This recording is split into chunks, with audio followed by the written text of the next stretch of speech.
ऐसा सोचकर सर्वप्रथम उन्होंने अपने समान आकृति वाली छायास्ती का निर्माण किया तथा उनसे कहा, तू इस यज्ञ का विनाश कर दे। मेरे पिता के मुंह से शिव निंदा की बातें सुनकर उन्हें नाना प्रकार की बातें कहना तथा अंततः इस प्रज्वलित अग्निकुंड में अपने शरीर की आहुति दे देना। तुम पिताजी के अभिमान का इसी क्षण मर्दन कर दो। इसका समाचार जब भगवान शिव को प्राप्त होगा तो वे अवश्य ही यहाँ आकर इस यज्ञ का विध्वंस कर देंगे। छाया सती से इस प्रकार कहकर आदि शक्ति देवी स्वयं वहां से अंतर्ध्यान हो आकाश में चली गई। छाया सती ने दक्ष को चेतावनी दी कि वह देव सभा में बैठकर शिव निंदा न करे, नहीं तो वह उनकी जिह्वा हो काट कर फेंक देंगी। दक्ष ने अपनी कन्या से कहा, मेरे सन्मुख कभी उस शिव की प्रशंसा न करना। मैं उस दुराचारी श्मशान में रहने वाली भूतपति एवं बुद्धिविहीन तेरे पति को अच्छी तरह जानता हूँ। तू अगर उसी के पास रहने में अपना सब सुख मानती है तो तू वही रह। तू मेरे सामने उस भूतपति भिक्षुक की स्तुति क्यों कर रही है? छायास्ती ने कहा, मैं आपको पुनः समझा रही हूँ। अगर अपना हित चाहते हो तो यह पाप बुद्धि का त्याग करें तथा भगवान शिव की सेवा में लग जाएं। यदि प्रमादवश अभी भी भगवान शंकर की निंदा करते रहें तो वह यहाँ आकर इस यज्ञ सहित को विध्वस्त कर देंगे। इस पर दक्ष ने कहा, कुपुत्री, तू दुष्ट है। तू मेरे सामने से दूर हट जा। तेरी मृत्यु तो मेरे लिए उसी दिन हो गई थी जिस दिन तूने शिव का वरण किया था। अब बार बार मुझे अपने पति का स्मरण क्यों करा रही है? तेरा दुर्भाग्य है कि तुझे निकृष्ट पति मिला है। तुझे देखकर मेरा शरीर शोकाग्नि से संतप्त हो रहा है। हे दुरात्मिके, तू मेरी आंखों के सामने से दूर हो जा और अपने पति का व्यर्थ गुणगान न कर। दक्ष के इस प्रकार कहने पर छाया सती क्रुद्ध होकर भयानक रूप में परिवर्तित हो गई। उनका शरीर प्रलय के मेघों के समान काला पड़ गया था। 3 नेत्र क्रोध के मारे लाल अंगारों के समान लग रहे थे। उन्होंने अपना मुख पूर्णतः खोल दिया था। केश खुले पैरों तक लटक रहे थे। घोर क्रोध युक्त उस प्रदीप्त शरीर वाली सती ने अट्टहास करते हुए दक्ष से गंभीर वाणी में कहा, अब मैं आपसे दूर नहीं जाऊंगी, अपितु आपसे उत्पन्न इस शरीर को शीघ्र ही नष्ट कर दूंगी। देखते ही देखते वह छायास्ती क्रोध से लाल नेत्र कर उस प्रज्वलित यज्ञकुंड में कूद गई। उस क्षण पृथ्वी कांपने लगी तथा वायु भयंकर वेग से बहने लगी। पृथ्वी पर उल्कापात होने लगा। यज्ञ अग्नि की अग्नि बुझ गई। वह उपस्थित ब्राह्मणों ने नाना प्रयास कर पुनः जैसे तैसे यज्ञ को आरंभ किया। जैसे ही शिवजी के 60,000 प्रमथों ने देखा कि सती ने यज्ञ कुंड में अपने प्राणों की आहुति दे दी, वे सभी अत्यंत रोष से भर गए। 20,000 प्रमथ गणों ने सती के साथ ही प्राण त्याग दिए। बाकी बचे हुए प्रमथ गणों ने दक्ष को मरने हेतु अपने अस्त्र शास्त्र उठाए। उन आक्रमणकारी प्रमथों को देखकर भृगु ने यज्ञ में विघ्न उत्पन्न करने वालों के विनाश हेतु यजुर्मंत्र से दक्षिणाग्नि में आहुति दी, जिससे यज्ञ से ऋभु नाम के सहस्रों देवता प्रकट हुए। उन सब के हाथों में जलती हुई लकड़ियां थीं। उन ऋभुओं के संग प्रमथ गणों का भयंकर युद्ध हुआ, जिसमें उन प्रमथ गणों की हार हुई। यह सब देख वहां पर उपस्थित सभी देवता, ऋषि, मरुद्गणा, विश्वेदेव, लोकपाल इत्यादि सभी चुप रहे। वहां उपस्थित सभी को यह आभास हो गया था कि वहां कोई विकट विघ्न उत्पन्न होने वाला है। उनमें से कुछ एक ने भगवान विष्णु से विघ्न के समाधान करने हेतु कोई उपाय करने हेतु कहा। इस पर वहां उपस्थित सभी अत्यधिक भयभीत हो गए और शिव द्वारा उत्पन्न होने वाले विध्वंसात्मक प्रलय स्थिति की कल्पना करने लगे। मुनिराज नारद ने कैलाश जाकर भगवान से कहा, महेश्वर, आपको प्रणाम है।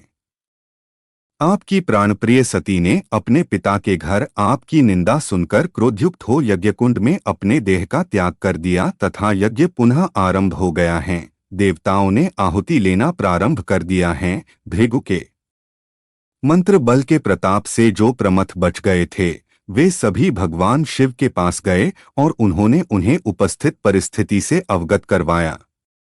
नारद तथा प्रमथ गणों से यह समाचार सुनकर भगवान शिव शोक प्रकट करते हुए रुदन करने लगे। वे घोर विलाप करने लगे तथा मन ही मन सोचने लगे, मुझे इस शोकसागर में निमग्न कर तुम कहाँ चली गई? अब मैं कैसे अपना जीवन धारण करूंगा? इसी कारण मैंने तुम्हें वहां जाने हेतु मना किया था, परंतु तुम अपना क्रोध प्रकट करते हुए वहां गई तथा अंततः तुमने देह त्याग कर दिया। इस प्रकार के नाना विलाप करते हुए उन शिव के मुख तथा नेत्र क्रोध से लाल हो गए तथा उन्होंने रौद्र रूप धारण कर लिया। उनके रुद्र रूप से पृथ्वी के जीव ही क्या स्वयं पृथ्वी भी भयभीत हो गई। भगवान रुद्र ने अपने सर से एक जटा उखड़ी और उसे रोषपूर्वक पर्वत के ऊपर दे मारा। इसके साथ ही उनके ऊपर के नेत्रों से एक बहुत चमकने वाली अग्नि प्रकट हुई। उनके जटा के पूर्व भाग से महाभयंकर वीरभद्र प्रकट हुए तथा जटा के दूसरे भाग से महाकाली उत्पन्न हुई, जो घोर भयंकर दिखाई दे रही थीं। वीरभद्र में प्रलयकाल के मृत्यु के समान विकराल रूप धारण किया, जिससे 3 नेत्रों से जलते हुए अंगारे निकल रहे थे। उनके समस्त शरीर से भस्म लिपटी हुई थीं, मस्तक पर जटाएं शोभित हो रही थीं। उसने भगवान शिव को प्रणाम कर 3 बार उनकी प्रदक्षिणा की तथा हाथ जोड़कर बोला, मैं क्या करूं, आज्ञा दीजिए। आप अगर आज्ञा दे तो मैं इंद्र को भी आपके सामने ले आऊं, फिर भले ही भगवान विष्णु उनकी सहायतार्थ क्यों न आए। भगवान शिव ने वीरभद्र को अपने प्रमथों का प्रधान नियुक्त कर शीघ्र ही दक्षपुरी जाकर यज्ञ विध्वंस तथा साथ ही दक्ष का वध करने की भी आज्ञा दी।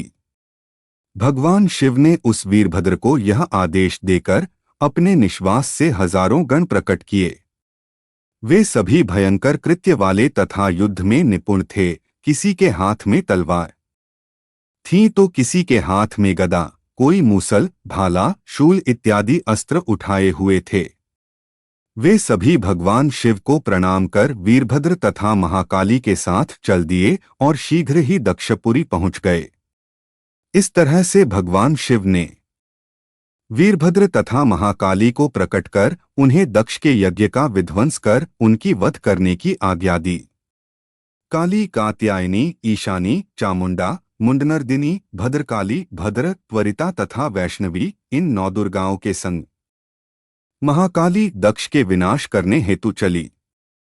उनके संग नाना डाकिनिया, शकिनिया, भूत, प्रमथ, गुह्यक, कुष्मांड, परपट, चटक, ब्रह्मराक्षस, भैरव तथा क्षेत्रपाल आदि सभी वीर भगवान शिव की आज्ञानुसार दक्ष यज्ञ के विनाश हेतु चले। इस प्रकार जब वीरभद्र महाकाली के संग इन समस्त वीरों ने प्रस्थान किया, तब दक्ष के यह देवताओं को नाना प्रकार के विविध उत्पात तथा अपशकुन होने लगे। वीरभद्र के दक्ष यज्ञ स्थल में पहुंच कर समस्त प्रमथों को आज्ञा दी, यज्ञ को तत्काल विध्वस्त कर समस्त देवताओं को यहाँ से भगा दो। इसके पश्चात सभी प्रमथगण यज्ञ विध्वंसक कार्य में लग गए। इस कारण दक्ष बहुत भयभीत हो गए और उन्होंने यज्ञ संरक्षक भगवान विष्णु से यज्ञ की रक्षा हेतु कुछ उपाय करने का निवेदन किया। भगवान विष्णु ने दक्ष को बताया कि उससे बहुत बड़ी भूल हो गई है, उन्हें तत्व का ज्ञान नहीं है, इस प्रकार उन्हें देवाधिदेव की अवहेलना नहीं करनी चाहिए थी। उपस्थित संकट को टालने में कोई भी सक्षम नहीं है। शत्रुमर्दक वीरभद्र भगवान रुद्र के क्रोधाग्नि से प्रकट हुए हैं। इस समय वे सभी रुद्र गणों के नायक हैं एवं अवश्य ही इस यज्ञ का विध्वंस कर देंगे। इस प्रकार भगवान विष्णु के वचन सुनकर दक्ष घोर चिंता में डूब गए। तदनंतर शिव गणों के साथ देवताओं का घोर युद्ध प्रारंभ हुआ। उस युद्ध में देवता पराजित हो भाग गए। शिव गणों ने यज्ञ स्तूपों को उखाड़कर 10 दिशाओं में फेंका और हव्य पात्रों को फोड़ दिया। प्रमथों ने देवताओं को प्रताड़ित करना प्रारंभ कर दिया तथा उन्होंने देखते ही देखते उस यज्ञ को पूर्णतः विध्वस्त कर दिया। मुनिराज नारद ने कैलाश जाकर भगवान से कहा, महेश्वर आपको प्रणाम है। आपकी प्राणप्रिय सती ने अपने पिता के घर आपकी निंदा सुनकर क्रोधयुक्त हो यज्ञकुंड में अपने देह का त्याग कर दिया तथा यज्ञ पुनः आरंभ हो गया है। देवताओं ने आहुति लेना प्रारंभ कर दिया है। भृगु के मंत्र बल के प्रताप से जो प्रमथ बच गए थे वे सभी भगवान शिव के पास गए और उन्होंने उन्हें उपस्थित परिस्थिति से अवगत करवाया।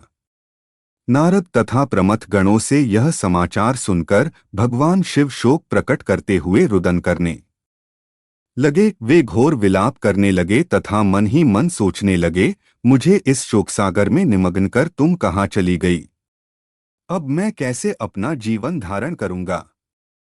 इसी कारण मैंने तुम्हें वहां जाने हेतु मना किया था, परंतु तुम अपना क्रोध प्रकट करते हुए वहां गई तथा अंततः तुमने देह त्याग कर दिया। इस प्रकार के नाना विलाप करते हुए उन शिव के मुख तथा नेत्र क्रोध से लाल हो गए तथा उन्होंने रौद्र रूप धारण कर लिया।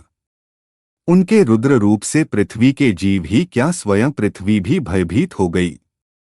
भगवान रुद्र ने अपने सर से एक जटा उखड़ी और उसे रोषपूर्वक पर्वत के ऊपर दे मारा। इसके साथ ही उनके ऊपर के नेत्रों से एक बहुत चमकने वाली अग्नि प्रकट हुई। उनके जटा के पूर्व भाग से महाभयंकर वीरभद्र प्रकट हुए तथा जटा के दूसरे भाग से महाकाली उत्पन्न हुई, जो घोर भयंकर दिखाई दे रही थीं। वीरभद्र में प्रलयकाल के मृत्यु के समान विकराल रूप धारण किया, जिससे 3 नेत्रों से जलते हुए अंगारे निकल रहे थे। उनके समस्त शरीर से भस्म लिपटी हुई थीं, मस्तक पर जटाएं शोभित हो रही थीं। उसने भगवान शिव को प्रणाम कर 3 बार उनकी प्रदक्षिणा की तथा हाथ जोड़कर बोला, मैं क्या करूं, आज्ञा दीजिए।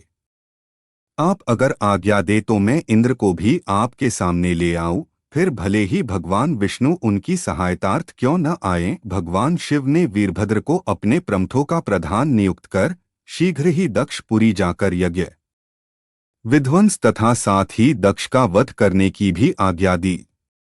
भगवान शिव ने उस वीरभद्र को यह आदेश देकर अपने निश्वास से हजारों गण प्रकट किए। वे सभी भयंकर कृत्य वाले तथा युद्ध में निपुण थे। किसी के हाथ में तलवार थी तो किसी के हाथ में गदा, कोई मूसल, भाला, शूल इत्यादि अस्त्र उठाए हुए थे। वे सभी भगवान शिव को प्रणाम कर वीरभद्र तथा महाकाली के साथ चल दिए और शीघ्र ही दक्षपुरी पहुंच गए। इस तरह से भगवान शिव ने वीरभद्र तथा महाकाली को प्रकट कर उन्हें दक्ष के यज्ञ का विध्वंस कर उनकी वध करने की आज्ञा दी। काली, कात्यायनी, ईशानी, चामुंडा, मुंडनर्दिनी, भद्रकाली, भद्र, त्वरिता तथा वैष्णवी, इन 9 दुर्गाओं के संग महाकाली दक्ष के विनाश करने हेतु चली। उनके संग नाना डाकिनिया, शकिनिया, भूत, प्रमथ, गुह्यक, कुष्मांड, परपट, चटक, ब्रह्मराक्षस, भैरव तथा क्षेत्रपाल आदि सभी वीर भगवान शिव की आज्ञानुसार दक्ष यज्ञ के विनाश हेतु चले। इस प्रकार जब वीरभद्र महाकाली के संग इन समस्त वीरों ने प्रस्थान किया, तब दक्ष के यह देवताओं को नाना प्रकार के विविध उत्पात तथा अपशकुन होने लगे।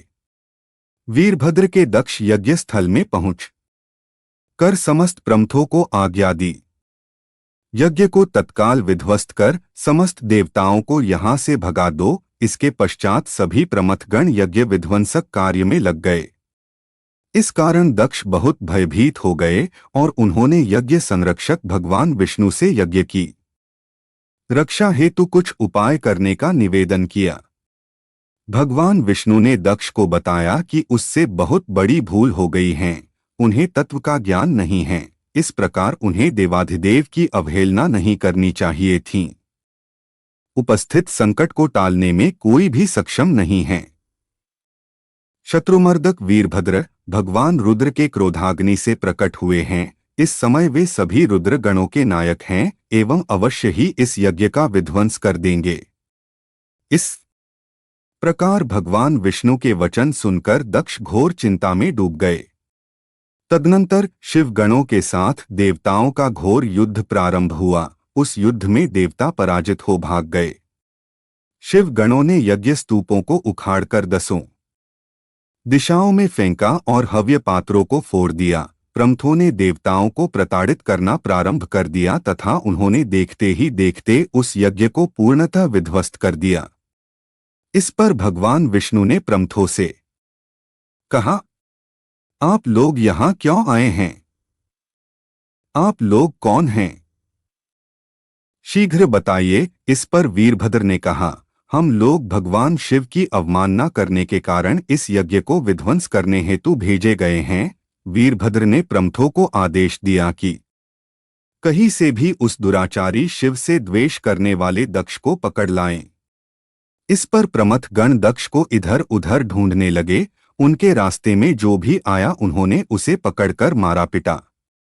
प्रमथों ने पूषा को पकड़कर उसके दांत तोड़ दिए और अग्निदेवता को बलपूर्वक पकड़कर जिह्वा काट डाली। अर्यमा की बाहु काट दी गई। अंगिरा ऋषि के ओष्ठ काट डाले। भृगु ऋषि की दाढ़ी नोच ली। उन प्रमथों ने वेदपाठी ब्राह्मणों को कहा, आप लोग डरे नहीं और यहाँ से चले जाइए। अपने आप को अधिक बुद्धिमान समझने वाला देवराज इंद्र मोर का भेष बदल उड़कर वह से एक पर्वत पर जा छिप बैठ गया और वहीं से सब घटनाएं देखने लगा। उन प्रमथ गणों द्वारा इस प्रकार उत्पात मचने पर भगवान विष्णु ने विचार किया। मंदबुद्धि दक्ष ने शिव से द्वेषवश इस यज्ञ का आयोजन किया। उसे अगर इसका फल न मिला तो वेदवचन निष्फल हो जाएगा। शिव से द्वेष होने पर मेरे साथ भी द्वेष हो जाता है। मैं ही विष्णु हूं और मैं ही शिव। हम दोनों में कोई भेद नहीं है। शिव का निंदक मेरा निंदक है। विष्णु रूप में मैं इसका रक्षक बनूंगा तथा शिव रूप में इसका नाशक। आठ मैं कृत्रिम भाव से दिखने मात्र के लिए युद्ध करूंगा और अंतः में हार मान कर रुद्र रूप में उसका संहार करूंगा। यह संकल्प कर उन शंख चक्रधारी भगवान विष्णु ने प्रमथों द्वारा किए जा रहे कार्य को रोका। इस पर वीरभद्र ने विष्णु से कहा, सुना है आप इस महायज्ञ के रक्षक हैं। आप ही बताए वह दुराचारी शिव निंदक दक्ष इस समय कहाँ छिपा बैठा है? या तो आप स्वयं उसे लाकर मुझे सौंप दीजिए या मुझसे युद्ध करें। आप तो परम शिव भक्त हैं, परंतु आज आप भी शिव के द्वेषी से मिल गए हैं। भगवान विष्णु ने वीरभद्र से कहा, आज मैं तुमसे युद्ध करूंगा। मुझे युद्ध में जीतकर तुम दक्ष को ले जा सकते हो। आज मैं तुम्हारा बल देखूंगा। यह कहाकर भगवान विष्णु ने गणों पर धनुष से बाणों की वर्षा की, जिसके कारण बहुत से गण क्षतविक्षत होकर मूर्छित हो गिर पड़े। इसके पश्चात भगवान विष्णु तथा वीरभद्र में युद्ध हुआ। दोनों ने एक दूसरे पर गदा से प्रहार किया। दोनों में नाना अस्त्र शस्त्रों से महाघोर युद्ध हुआ। वीरभद्र तथा विष्णु के घोर युद्ध के समय आकाशवाणी हुई, वीरभद्र, युद्ध में क्रुद्ध हो तुम अपने आप को क्यों भूल रहे हो? तुम जानते नहीं हो कि जो विष्णु है वही शिव हैं। इनमें किसी प्रकार का भेद नहीं है। तदनंतर वीरभद्र ने भगवान विष्णु को प्रणाम किया तथा दक्ष को पकड़कर बोला, प्रजापति, जिस मुख से तुमने भगवान शिव की निंदा की है मैं उस मुख पर ही प्रहार करूंगा। वीरभद्र ने दक्ष के मस्तक को उसके देह से अलग कर दिया तथा अग्नि में मस्तक की आहुति दे दी एवं जो शिव निंदा सुनकर प्रसन्न होते थे उनके भी जिह्वा और कान कट डाले। भगवान शिव प्रचंड आंधी की भांति कनखल जा पहुंचे। सती के जले हुए शरीर को देखकर भगवान शिव ने अपने आप को भूल गए। सती के प्रेम और उनकी भक्ति ने शंकर के मन को व्याकुल कर दिया। उन शंकर के मन को व्याकुल कर दिया जिन्होंने काम पर भी विजय प्राप्त की थी और जो सारी सृष्टि को नष्ट करने की क्षमता रखते थे। वे सती के प्रेम में खो गए, बेसुध हो गए। भगवान शिव ने उन्मत्त की भांति सती के जले हुए शरीर को कंधे पर रख लिया। वे सभी दिशाओं में भ्रमण करने लगे। शिव ने सती का शव बाहों में उठा लिया और दूसरी बार तीव्र अभिलाषा से भर उठे। पहली बार अभिलाषा तब जगी जब सती मर गई थी और फिर जब सती मरी नहीं थी। सती की ढीली बाहें इधर-उधर लटक रही थीं, उनके पीछे और नीचे टकराती हुई। शिव की आंखों से आग और तेजाब के आंसू बह रहे थे। देवता दहल गए। अगर आग और तेजाब के ये आंसू इसी तरह गिरते रहे तो स्वर्ग की दूसरी मंजिल और धरती जल जाएगी और हम सूअरों की तरह भुन जाएंगे। सो उन्होंने शनि से विनती की कि शनि देवता शिव के इस क्रोध को अपने प्याले में ग्रहण करें। सती का शव अनश्वर है, इसलिए हमें उनके अंगों का विच्छेद कर देना चाहिए। देवताओं ने राय की। शनि का पात्र बहुत छोटा था, उसमें शिव के अग्निअश्रु नहीं समा सके। वे आंसू धरती के सागरों में गिरे और वैतरणी में चले गए। शिव और सती के इस अलौकिक प्रेम को देखकर पृथ्वी रुक गई, हवा रुक गई, जल का प्रवाह ठहर गया और रुक गईं देवताओं की सांसें। सृष्टि व्याकुल हो उठी, सृष्टि के प्राणी पाहिमाम पाहिमाम पुकारने लगे। इस भयानक संकट को देखकर पालक के रूप में भगवान विष्णु आगे बढ़े। वे भगवान शिव की बेसुधी में अपने चक्र से सती के एक एक अंग को काट कर गिराने लगे। कट कट कर सती के अंग पृथ्वी पर 51 स्थानों पर गिरे।